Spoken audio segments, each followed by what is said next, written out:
Balita naman mga kabrigada sa labas ng ating bansa. Umabot na sa higit 80 ang patay kabilang ang 28 bata matapos matinding pagbaha sa Guadalupe River sa Central Texas. Bukod pa rito, patuloy din ang paghahanap sa 11 batang babae at isang counselor mula sa Camp Mystic, isang kilalang Christian summer camp.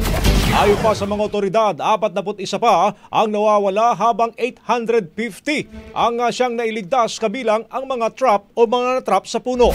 Patuloy pa ang pagkilos ng mga lokal na opisyal at volunteers sa kabila ng lawak na pinsala sa iba't ibang county gaya ng Burnett, Travis, Tom Green at Williamson. Naalala ng pagbaha ay sani ng halos 15 pulgadang ulan na siyang bumuhos noong July 4 dahilan ng pag-apaw ng ilog. Brigada Balita Nationwide sa tanghali. Ang bahaging ito ay hatid sa atin ng PowerCell Soya Coffee. Masarap araw-arawin.